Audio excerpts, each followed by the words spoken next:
Welcome back. Thanks for watching, guys. We're back into number 2, physical skill development, so that you guys can pop them with no problemo. You guys can jam them, rack them, scratch them.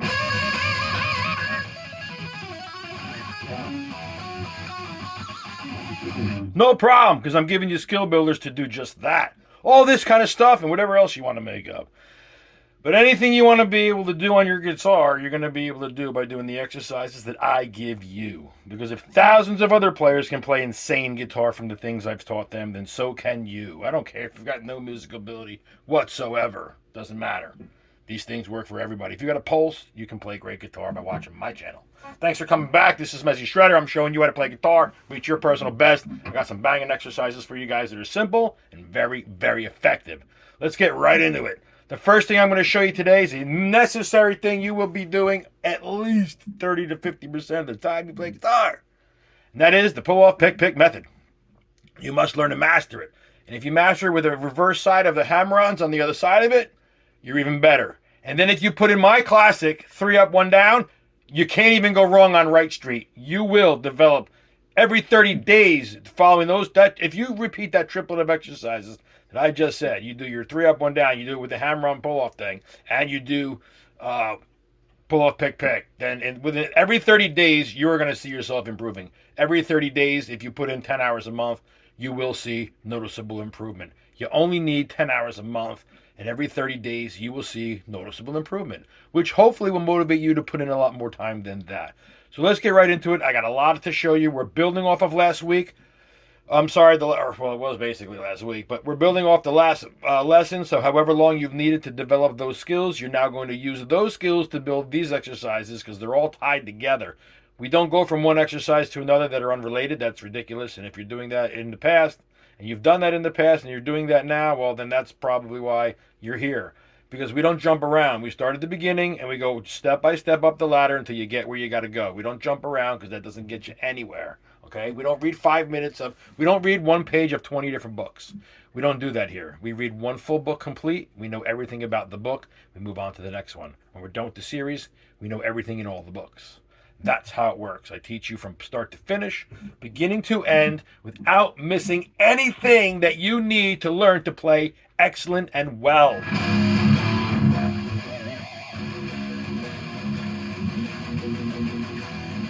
You're going to learn it right here. Let's go.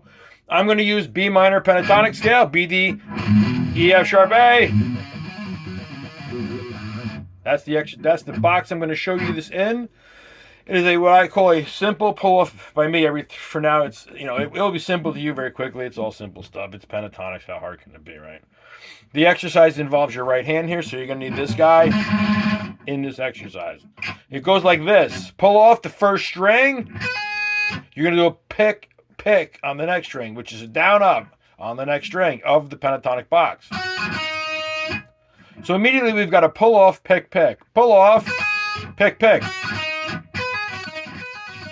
Immediately you need to get that down smooth. So I suggest before you follow any farther into this video, you would want to be able to do this repeatedly like this.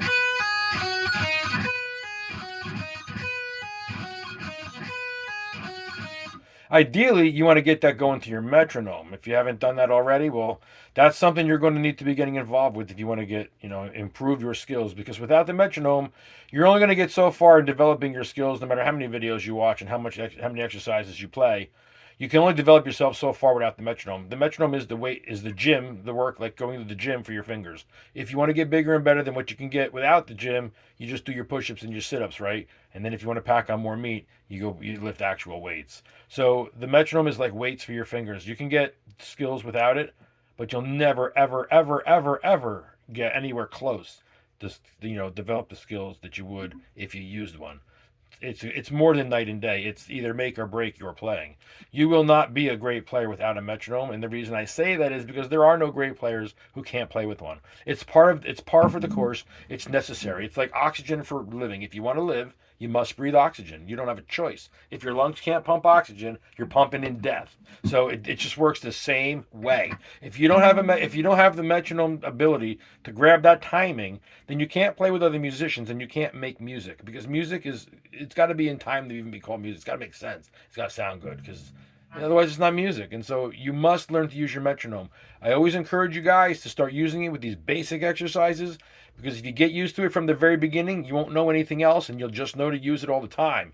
I grew up with one when I started playing strumming guitar at 5 or 6 years old. By the time I was 7, I was locked onto the metronome with everything I played. And by the time I was 9 or 10 years old, I was a perfect clocking machine. And I would be telling the adults that I was playing with that you're off. You are not lining up. And I would tell them that, and they knew it because I could prove it to them. So you must be able to use your metronome.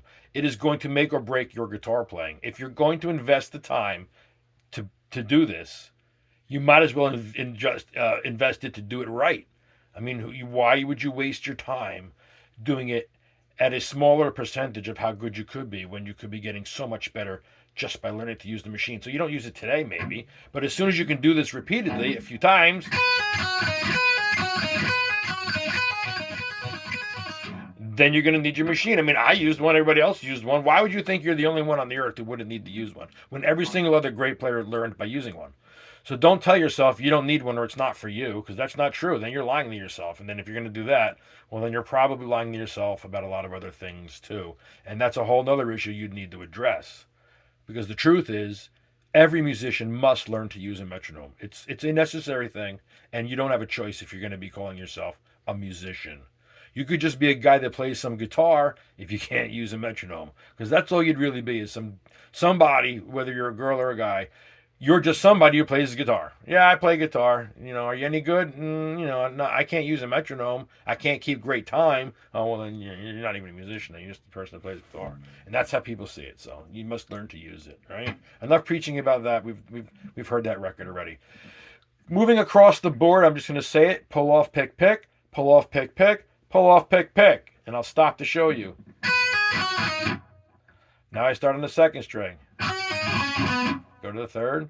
It always involves 2 strings, if you notice that.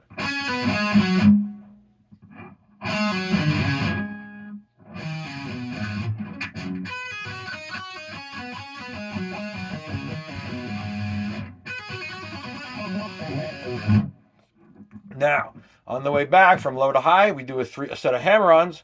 I suggest you learn right away to alternate pick them. We would not want to be down picking this. If you have to down pick it like this, then start practicing enough so that you don't have to do that anymore, because there's no progress to be made doing that. You're just teaching the left hand to move. That's all you're doing there. No skills can be built by down picking that exercise. I don't care how good you are or how bad you are. No skills can be built. You must do it like this. I'm your teacher. You're trusting me, so listen when I tell you.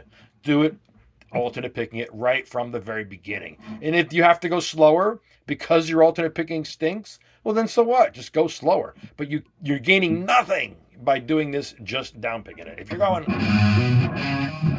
you're gaining nothing. I'm telling you that. Sorry to hurt your feelings, but you're gaining nothing. You must do it like this. So it's going to be like this now. Now you can go straight down the board. Whether you start on an up or a down doesn't matter, because you'll end on the opposite one down the other side. If you want to start with the standard motion, would just be like this. I prefer 3 up, 1 down. We're going to do it like this because you get more out of it.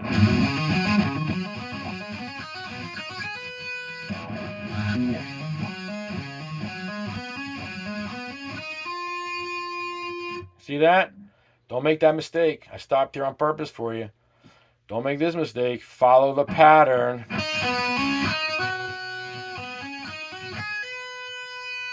Don't forget, folks, the beginner guys, you're going to do this. Follow your pattern. Know the pentatonic scale and the position you're playing it in.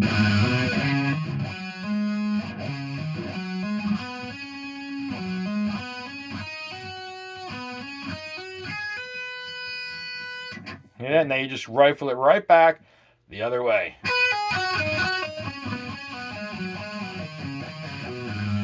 This pull-off pick exercise is going to be the number one thing you ever play on your guitar to help you develop smooth playing and smooth picking. Okay, you understand that?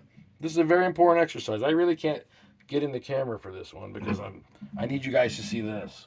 It's very, very important that you understand that this is a very, very important exercise.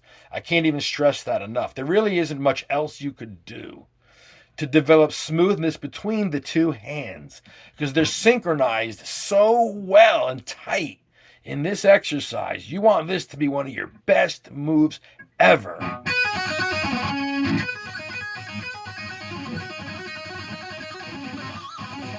It's responsible for everything you're going to do in this first pentatonic box and anything you do where you're rolling around, pulling off and picking.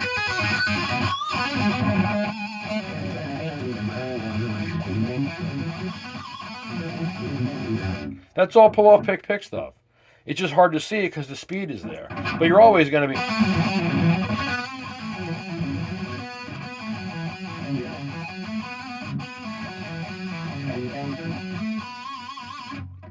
It's everywhere.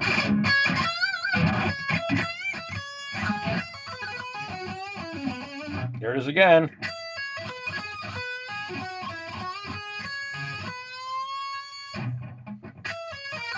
Never mind.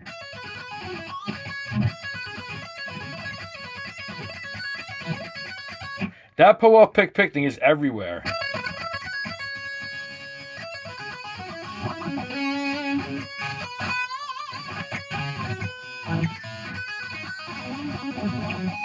So you're going to use pull-off pick in more things than you realize because other players are using it. And if you're learning songs, you're going to need it. If you're creating music, you're going to need it. So there really is not a situation where you're not going to use it. The key to the pull-off pick is to master the 3 up, 1 down with the alternate picking on the way back.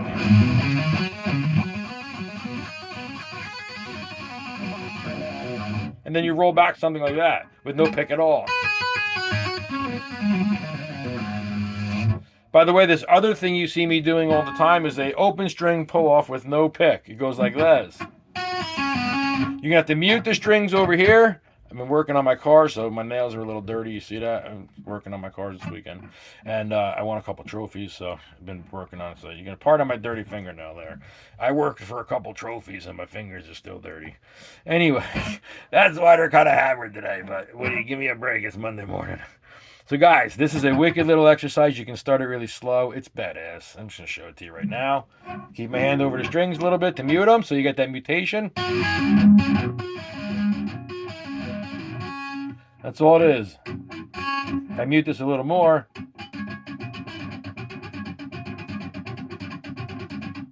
That's all it is. G string to D. Back to D to G.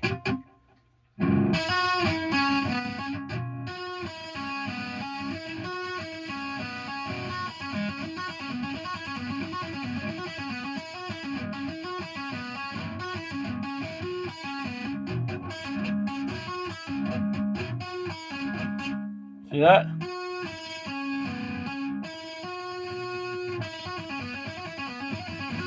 Now when you see me get the speed, I bring my thumb around because I have short fingers and I need to get a better bite on this. So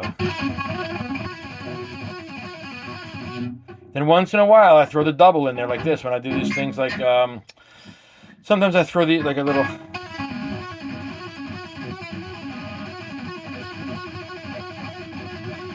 I'll double up the string a little bit, like 2 taps.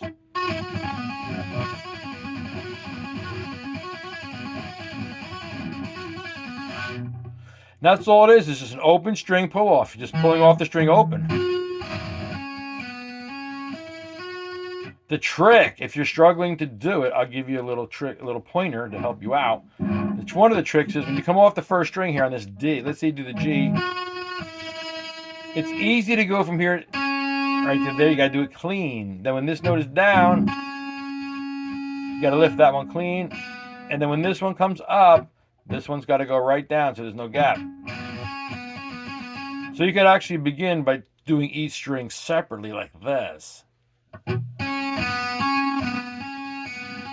Because you can't have both fingers on the guitar at the same time, folks. That's what you cannot do. You can't do this and be like, oh, I found the cheater's way, Mezzy, look. That is not what I'm doing, because this note's got to be pulled off, folks. Got to hear that.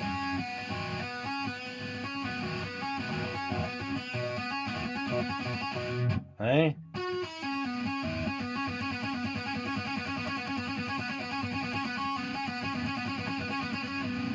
See that? You have to be really, really clean at pulling your fingers off the strings.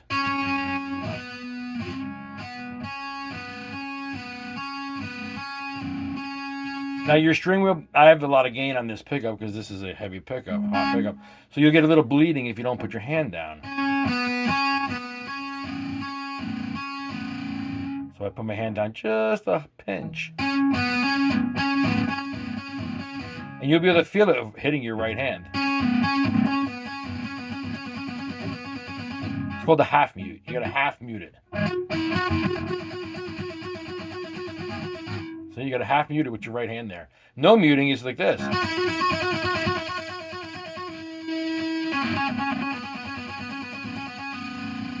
That's if you're really clean. You gotta get your hands out front and smack that string. I'm exaggerating a little bit, but because if you notice, my fingers don't come off the guitar that far.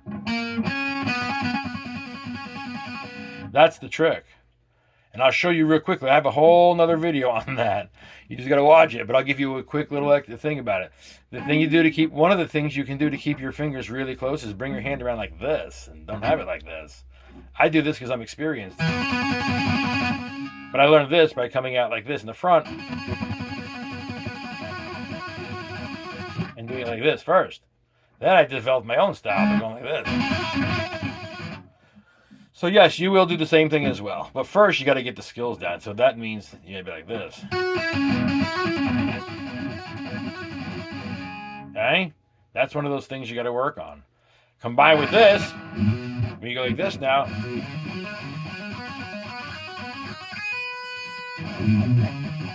you can even pick it. It doesn't even matter. It's two different skills, so you want to develop them both, but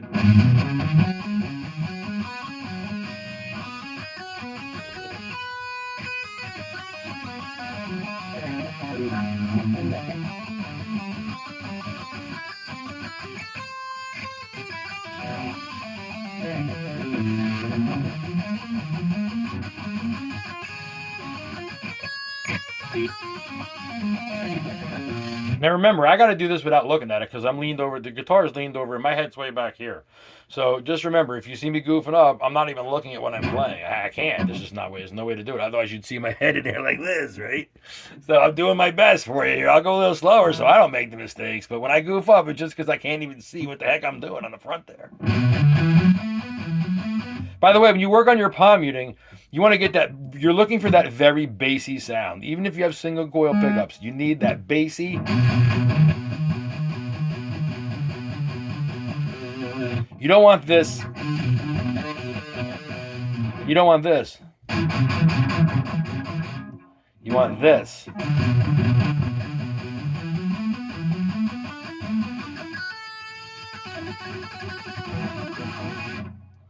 Now, I'm going to show you an exercise I do all the time. It's a secret little thing. Everybody asks me how I do it. I never really tell anybody because it's hard to show anybody. But since we have time in the camera here, I'm going to demonstrate this exercise for you. I'm going to show you how I do that because everybody thinks it's this. And it's not. It started that way. Yeah, that's exactly how I started it, like this.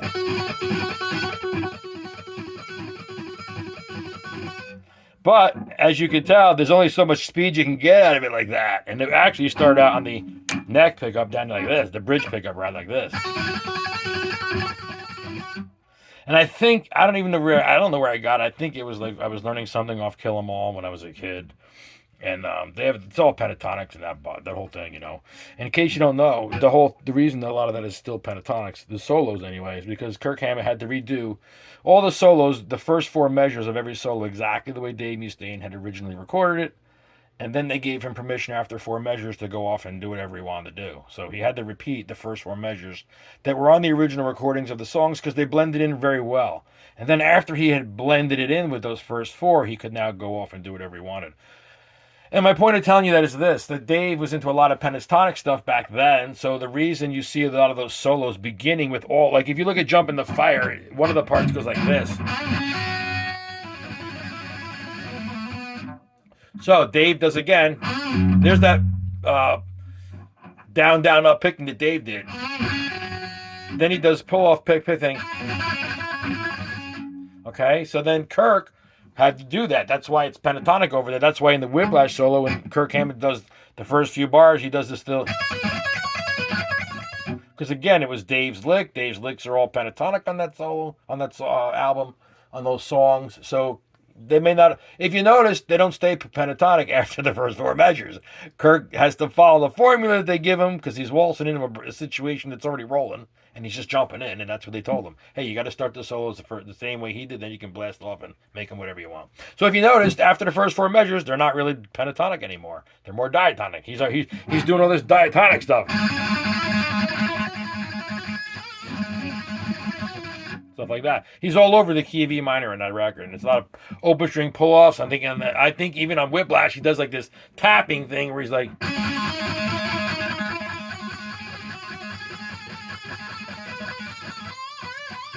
If you notice, he comes right to the D note. I think in that song, he comes right to the D. I'm pretty sure. I still remember it. He comes right to the D, and he bends it to the E. Because they're in E minor pentatonic in that song, so he's all over this stuff.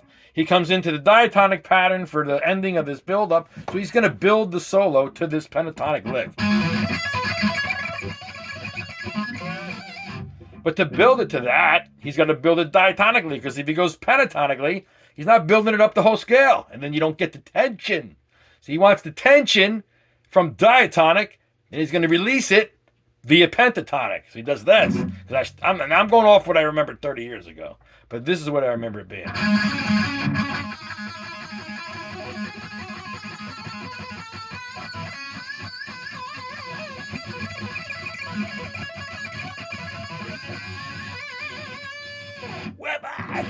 Right?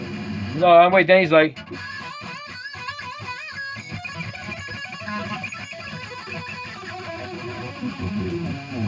Some bullshit like that. But of course, he's up here on the neck where you can actually slide through everything a lot easier. He's actually. You just rip through it a lot easier when you're up there, and that's why a lot of players play on their neck. So if you're learning and just starting out, your neck pickup is much smoother to be playing on than being down on this choppier, your bridge. It's choppier versus this. Now, do you see that little flutter I'm putting in there?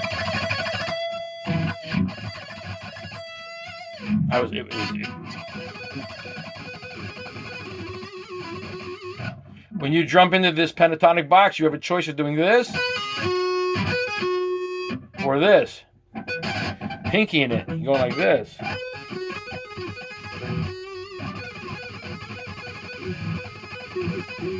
Three choices. You can either move this finger in and out, or you can move the other finger in. Or this. Depends on what you want to do.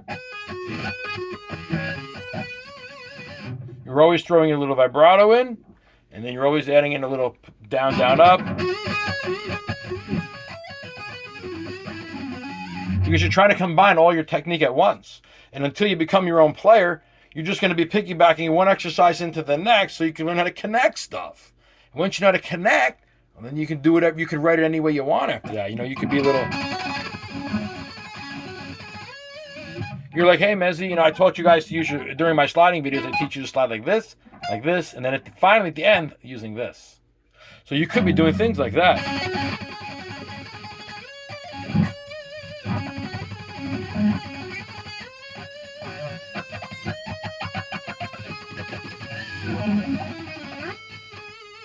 Working on your sliding with all your fingers. Little moves like that, where you take this, you come over, you slide it, you drop back.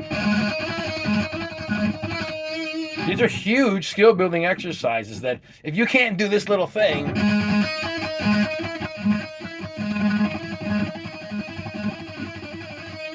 then you're lacking skill and you need to build it. These are 2-finger exercises. We haven't gotten anything real yet. This is basic kindergarten, first grade stuff. I'm not going to bring you into the middle school stuff until I know you can carry your weight on this first grade stuff. Otherwise, we're all going to make fun of you when you come up saying you can play and you can't. No, I'm just kidding. We won't make fun of you. But we will question, what are you doing here if you're not prepared? So you got to really learn these basic things. Just, again, this is all these videos are 2 fingers, 2 strings, stuff like that.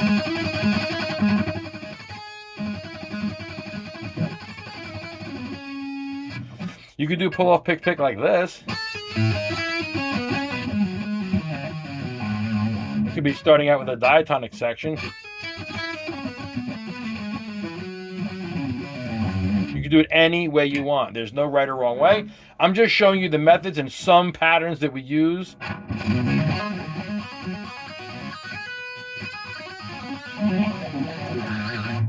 Because they're things that are gonna develop your playing. If you're not experienced and you're still trying to build your skills, all these little things I'm showing you, they all add up to greatness. It's not one little thing, right? What do they say? If you want to walk 1,000 miles, it begins with 1 step, right? Well, it's a lot of little steps. It's not one big step. Same thing here. It's a lot of little things you're doing. It's a lot of little exercises combined to make a bunch of big movements. So it's little things like... You know how many times you're going to backpedal 2 notes?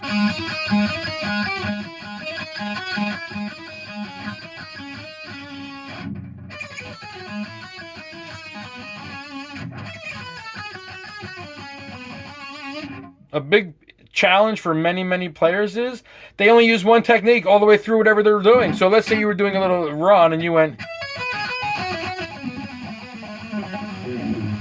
Right? I mean... I might say throw 5 different techniques in there where you're doing the thing I showed you. You're like,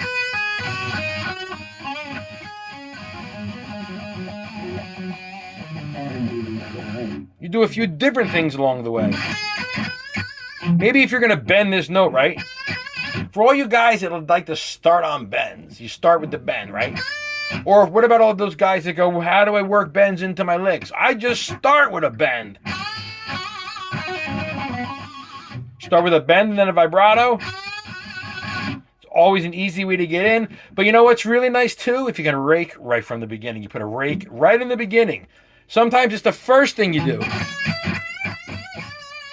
You throw a nice little rake in there.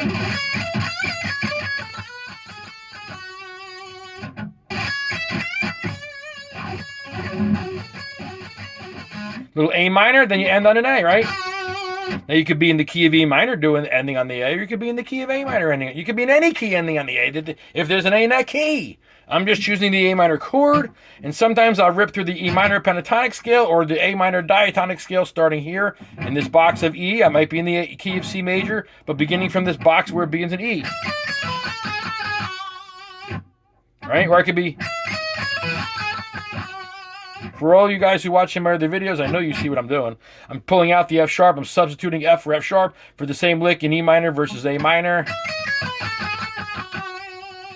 Right? I can start that rake and then go to any key I want.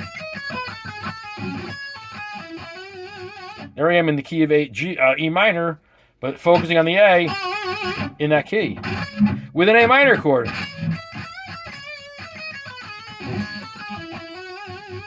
So what sound is that, guys? I'll tell you what it is. It's Dorian. I'm in the key of E minor, focusing on the second sound in the key of G major, which is A. So in the key of G, which is E minor, we know because E is 6 in G, so I'm in the key of E minor, the darker side of G, but as we all know, the modal names begin from the major side. So I'm using the second modal sound, which is A, right? A. Second note in the key of G, but I'm in the key of E minor, right? So we're in E minor. Now just saying we're using the Dorian sound. We don't have to say we're in the key of G anymore.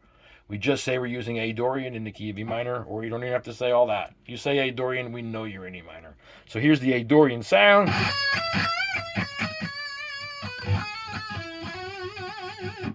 And then I added a ton of vibrato and bending, and that's what develops my way. Now from this D, I got choices. I can go back to C sharp and keep in the key of D major, F sharp and the C sharp.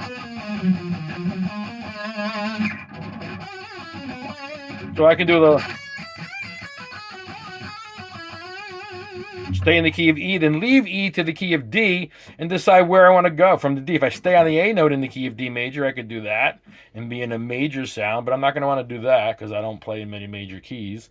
So I'm going to want to keep this to a minor sound. So from this A, I'm choosing to, I can stay in this key of E minor or I could go somewhere else. If I stay in E minor, I just follow the key of E minor diatonically to another A note.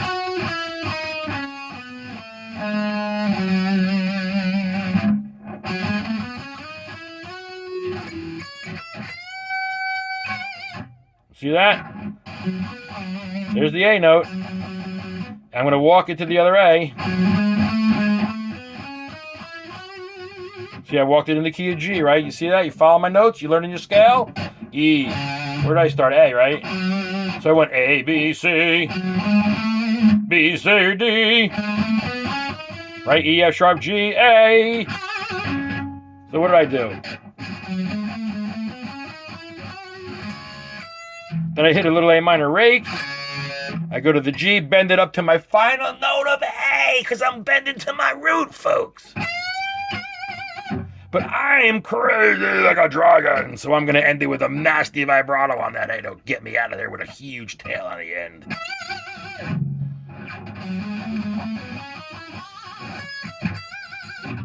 Bingo! Now we're back on that A again. I'm all out of tune, but who cares? We pop another one, and we move on. Do you see what I'm saying here? Do you follow what we're doing? Basic exercises. Learn to use the modes that we've learned before. We're starting to learn some things. We're applying it, but we're applying it in a very simple manner with some simple exercises and some easy moves that just work their way around to the root notes we want, whether it's the root of the key or not, because we're learning some things, because we're watching videos, and maybe we're watching those videos again to get a solidified version so we can hear it more than once and we can really take it in. Maybe we're doing that. Maybe we're so serious about guitar that we're listening to videos as we fall asleep, because that is a wonderful way for your brain to begin to try to make heads and tails of what you're doing while it's not thinking about 30,000 other things in your day. So if you haven't tried what I call music meditation, which is listening to some music theory before you go to bed, watch a video, listen to what I'm saying, listen to somebody. But if this is where you're getting your education, I suggest you pick a video that you enjoy listening to and just let it play lowly and let it sink in. Because subconsciously, that stuff is going to work in your brain while you're sleeping. And you'll wake up, and during your day, you will make heads or tails of things, and little bulbs will go off. And you know what? It can't even hurt. It's not like listening to it isn't going to put you to sleep, because my low, boring voice will put you right to sleep. Just turn the volume down. But the point is, it can't hurt you. You're not going to wake up a worse guitar player if you listen to some music theory as you go to bed. The last thing you put into your brain is the thing it's going to dwell on the most while you sleep, because it is the thing that is the freshest to it. The freshest ideas that go in are the ones that you're going to think about the most. So put some music theory in your brain. Even if you don't understand the video, that's even better, because then you get a head start at understanding what it is. And when you hear it for the second time, and that second time is consciously that you're hearing it because you're paying attention consciously, well, whatever you listen to subconsciously is going to come back and help you remember what you're seeing for that second time. So that first time that you're listening to while you're sleeping is going to help you the second time when you're actually awake. And there will be a huge difference in understanding it if you do that. So I'm just trying to give you different ways to help yourself gain as much guitar skill in the least amount of time.